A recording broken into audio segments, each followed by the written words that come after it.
Hey guys, it's Paul. Okay, today is the fifth installment of the beginner series. Today, really what I wanted to do was I wanted to talk a little bit more about the second position thing, the 1-4-5, and give you something else that you could do with that boogie pattern. So it's kind of a continuation of the boogie pattern that I did in the last video, and really it's just kind of one thing. What we're going to do is we're going to talk about the 4 and something else that you can do. Okay, so I am on a key of C. I got a key of C special 20. This is a Joe Spires stage 1. I actually got a bunch of these from him. I bought like 5 of them. I got them through Rock and Ron's at one point. He's not doing this anymore, but at one point he was, and I got them through him. And I love them. They're really nice. I don't play them often because I'm not really a custom harp kind of guy, not entirely. I've got a few from different people. That is a whole nother subject, but I figured I'd break this little bugger out today. I got into the special 20 mood. So not very often that I do that because I am a fan of my deluxes, but hey, you know, what are you going to do? They're great harps. Okay, so the boogie pattern, the boogie pattern that I went over on the last video is nothing more than a 1-4-5 pattern. And I think one of the things that I found, 1-4-5, flat 5, flat 7, thirds, all that kind of stuff. That is interval speak, okay? I've been to a whole crap ton of these harmonica events where, they've got like the people giving instruction and all this kind of stuff, and that is how they speak. Oh, that's the third. The flat third makes it minor, and then you got the flat 7, and then you got a flat 5 in there, which makes it a blues scale. This and that and the other thing. And the guys that haven't been playing for very long are just sitting there getting pissed. I mean, one guy, I remember this guy was ready to throw his whole case of harmonicas across the room. He's like, "What am I doing?" Anyway. What I wanted to do is I'm going to really simplify this, okay? So second position on a key of C harmonica is you're playing in the key of G, okay? The 2-hole draw is the emphasis, so that is a G note. So you're actually playing in the key of G on a key of C harmonica, okay? Now, here's the thing. In the key of G, you have 1 sharp. So G, A, B, C, D, E, F sharp, and G. That is the key of G scale. Okay? The 1-4-5 is just the 1st, 4th, and the 5th intervals of that scale. Okay? So the G, C, and the D. So the G chord, the C chord, and the D chord are your 1st, 4th, and 5th of that key. Okay? So you're playing in the key of G. G, C, and D are the chords that are derived from the key of G, and you play them in an order, the 1-4-5 order, okay? All an interval is the distance between 2 notes. So if you've got your root or your tonic, which is G, a second would be A. A third would be B.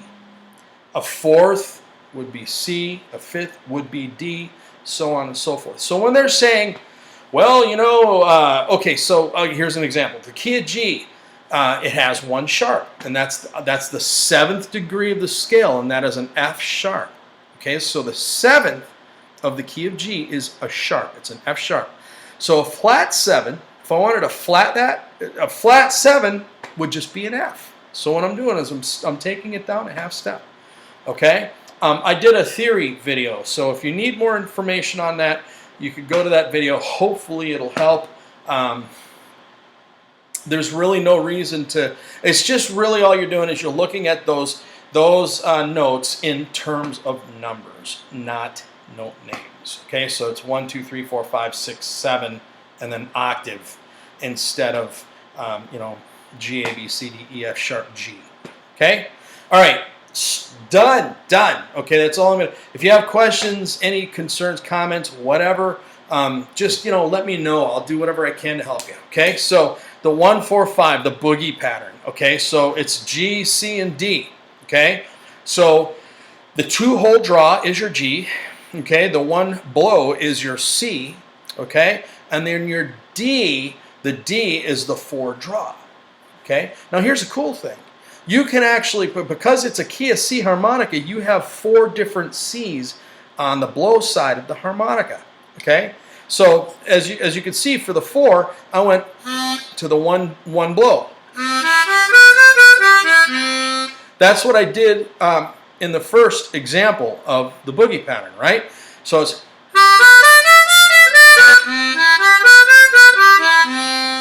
that's the 1 and the 4 played together. That's how I showed it initially.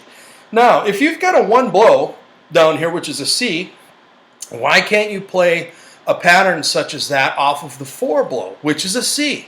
You've got on your C harmonica, you have a C major scale in the middle octave, right? Actually, you have it in 3 different octaves on a C harmonica, but for today's purposes, that 4 blow is your 4th, okay? It's a C, right? So why couldn't you just do this?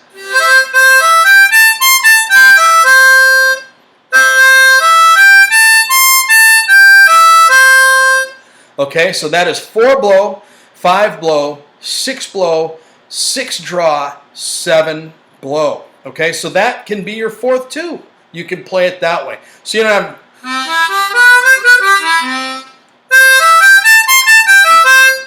okay, so that's 2 different ways to play the 4 in the boogie pattern.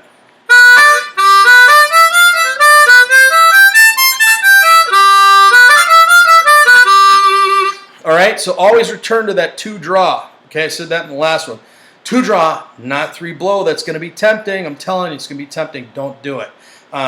2 draw, 2 draw, 2 draw. It's tougher at first, but it's worth it. Believe me. Okay. Now,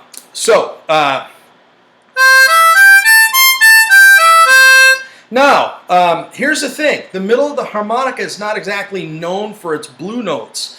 Blue notes are like flat 5s, flat 3rds, flat 7s. They give us that, that bluesy kind of, feel when thrown into, progressions or whatever.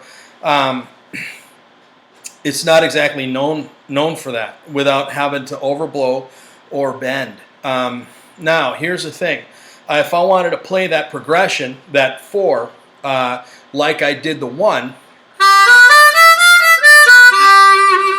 okay, and if I wanted to play that way in the middle of the harp off of that 4 blow C, I would have to overblow the 6 hole to get that flat 7. Okay, can't draw on the 7, so that's what I get. If I blow on the 7, that's the 7 blow, right? Beginning when you're starting out with this progression, that's a good thing. Okay, that's how you want to play it. But later on, if you get into the overblowing and you want that flat 7,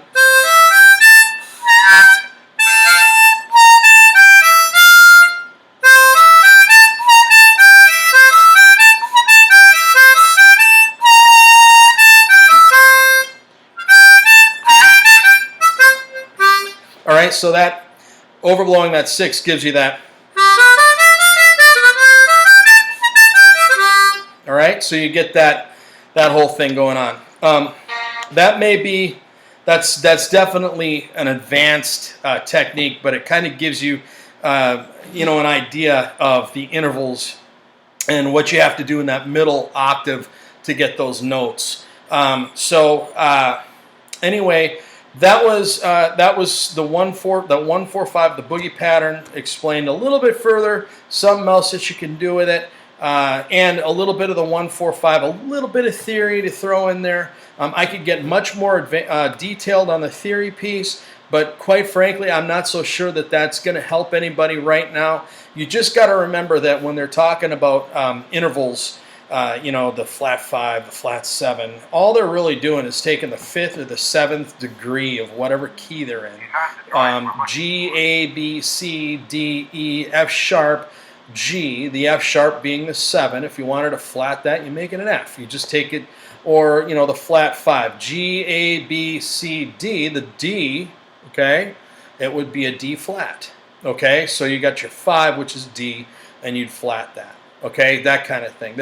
To make something minor, you flat the third.